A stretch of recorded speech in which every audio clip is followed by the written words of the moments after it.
lot of states interested in having their own strategic Bitcoin reserve. We've got the US one. So last week we had kind of like a disappointing, Arizona slapped it down. However, New Hampshire, first state to pass a strategic Bitcoin reserve bill into law.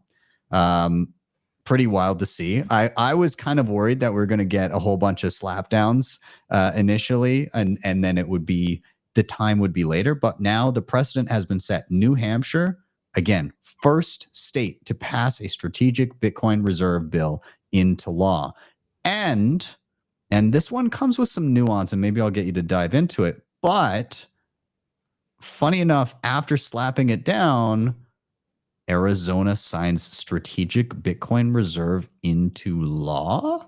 So, Nathan, you did some peeking around on this. What is the deal with this? Because it was vetoed. Yep.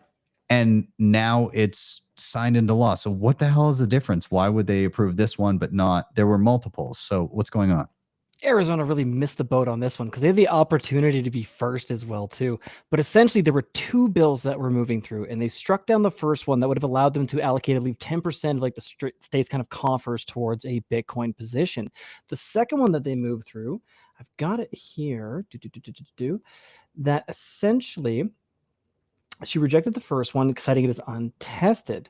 However, there was another bill that she did allow to pass, which would allow them to move basically already seized assets into that position, doing the same sort of taxpayer neutral move. So they can, things that have been unclaimed, which is such a weird way to say it, but like unclaimed Bitcoin or things that they already have in their custody, they can then move into that strategic reserve position. So a little bit nuanced, not as great, but man, I got to give the shout out to New Hampshire. Of course, of all places, I'm so happy. I'm so happy for all the plebs that are there. Of course, it's the Free State Project state. Yeah. It's the Pork Fest state. It's the ones that are going to be the first ones to move in on this. And I would add as well too, and I know we're going to get into a bit more, but I think we're halfway there to massive state adoption, because first things first, we need that first mover, and then you need that first follower. But from there, everyone comes into play. Yeah. I want to outline a couple little things on this New Hampshire one. It's kind of cool. Bitcoin Well is the best place to be buying and selling Bitcoin in Canada and the US. And now with Bitcoin Well Infinite, it's also the best place to be making large buys at their OTC desk of over $50,000. Their white glove service gives you fast transactions, no slippage, and the lowest fees. You can scan the QR code on the screen or simply head to bitcoinwell.com/BTC sessions to sign up today. And you can share your own personalized referral link to earn commissions.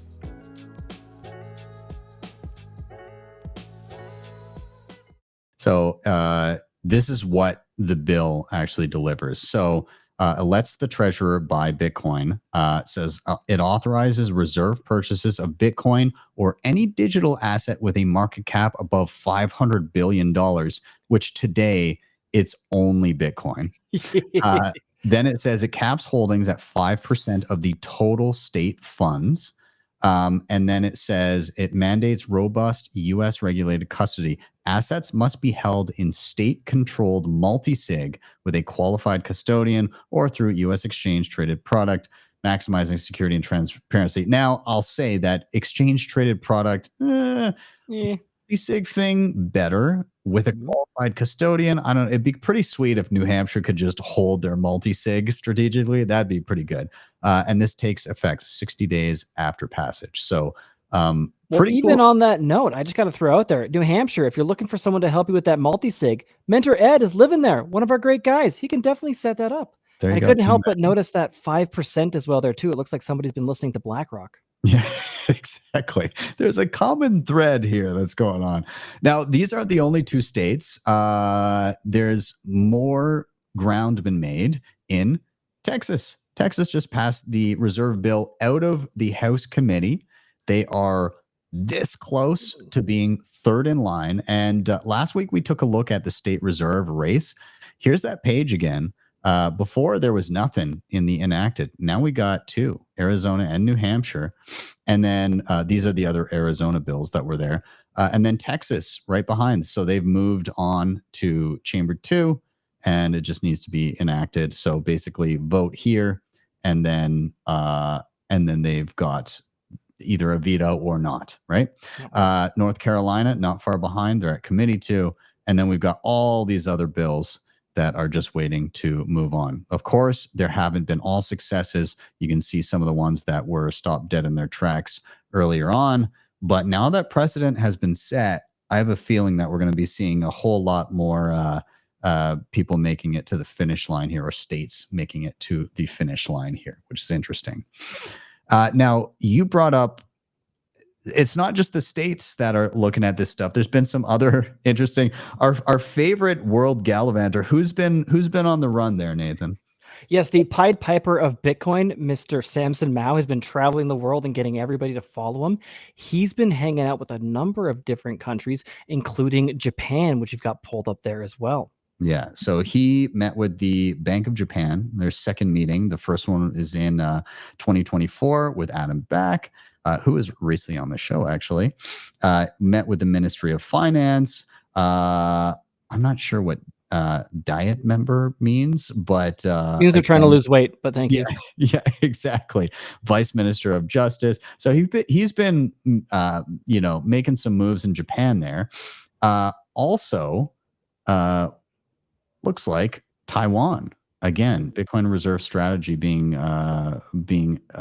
considered in Taiwan. And of course, Samson Mao has his fingers in that.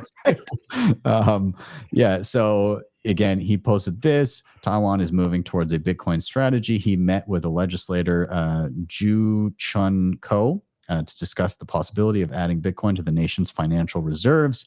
Again, they met in Congress, discussed the significance of Taiwan establishing their reserve, not only for national security, but also for financial resilience. So yeah, he's been, I've never been to Taiwan, but it looks pretty sweet. I'd like to visit one of these days. So, and I mean, it's not even on a country level, state level. It's also happening a lot more locally, municipal. Friend of the show, recent guest, also Mayor of Vancouver, Ken Sim, awesome dude. And his quote here: "It would be financially irresponsible for the city not to buy Bitcoin. Bitcoin could fund the city for the next 100 years. I will die on this hill." He's not mincing words there, is he? No, he's definitely jumping in 2 feet. Well, he's got the Bitcoin monk Jeff Booth behind him, whispering in his ear and guiding him on this journey. So when you've got advisors like that, it's very easy and right to be so damn confident.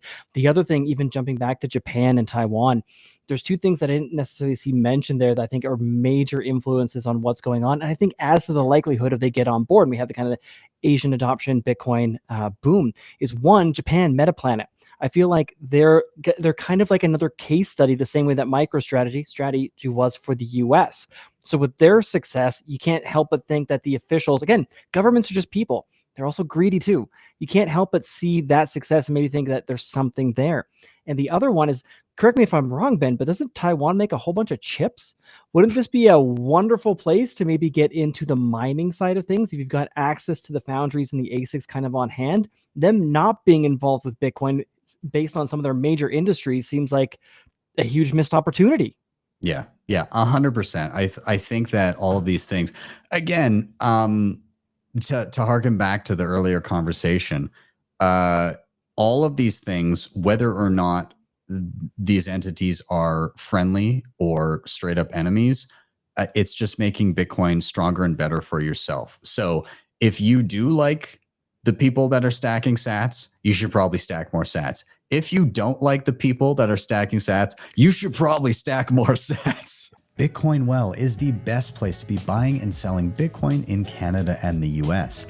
And now with Bitcoin Well Infinite, it's also the best place to be making large buys at their OTC desk of over $50,000.